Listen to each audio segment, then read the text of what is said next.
Hello everybody and welcome. This is my guide to how the guild I'm in defeats the Earth Raid Rift.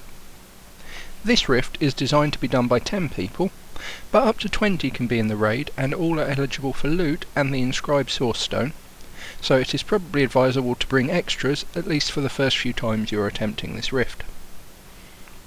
Like most raid rifts, to do this one requires a main tank and an off tank, both with over 100 toughness. We normally use 2 healers for the tanks, 1 on each, with other healers focusing on any raid damage. The rest can be a mix of ranged and melee DPS, which need over 100 hit or focus. The first stage has 3 groups comprising of a slave driver and 4 indebted souls. We have 1 tank on the slave driver, and the other picks up the souls as quickly as they can.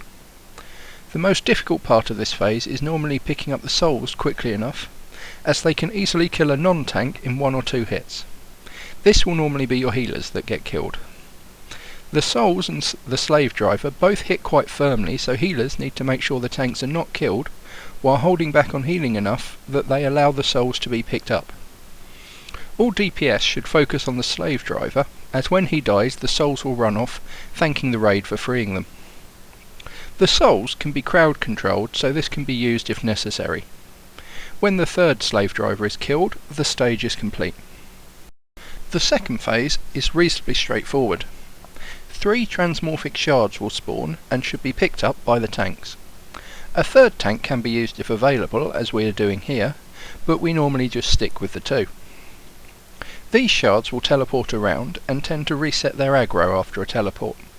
This means DPS and healers need to be careful just after these teleports. The shards will randomly put shields up. One will reflect damage, while another will spawn some small adds if attacked. The basic rule is hit the one without a shield, holding off on DPS if all the ones alive have shields up. When they are all dead, this phase is complete. The third phase involves killing the large ogre mage Gruul. This is the first time stage.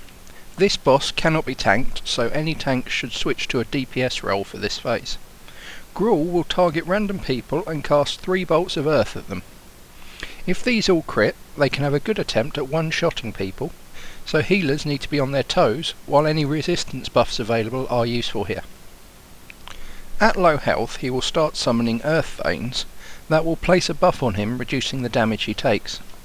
These will do damage and knockback when they spawn, so raid healers need to be alert. We DPS these down when they spawn before returning to the boss. When he dies, the stage is complete. The fourth phase has 2 crumbling hulks. We have a tank pick up each of these. We then have DPS focused on one of them. When it dies, it splits into 2 other smaller elementals. These are then picked up by the tank and DPS focuses on one of these. When it dies, it will split into smaller adds. These are then rounded up and killed by the DPS. We then kill the second add, and the ones it splits into, before switching over to the second crumbling hulk and repeating this process. These will do AoE damage when they split, so DPS needs to be careful not to split or kill too many at once, as this can wipe the raid. The smaller adds also have a charge, so people need to make sure they are near the centre of the rift, as they have a tendency of resetting one of the hulks if they charge too far out. When the last of the adds is killed, the stage is complete. The final stage can be quite long, depending on how you approach it. You will start with Oricosis, and a tank needs to pick him up. He will periodically cast Call to the Core, and then channel Earthbreaker after this. Melee DPS need to run out when he starts casting these, otherwise they will most likely be killed by the AoE damage it does.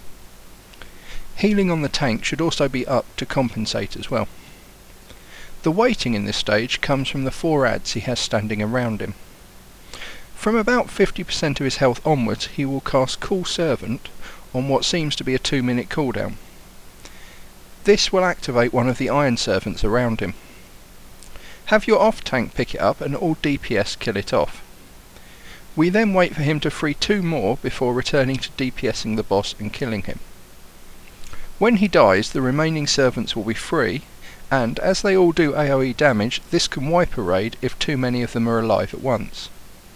If we feel we have the raid healing, we just kill the boss after the first add is killed, and DPS the last 3 down quickly. When the last servant is dead, the rift is complete. Thank you for watching. I've been Zero Override, and I wish you luck in completing this rift.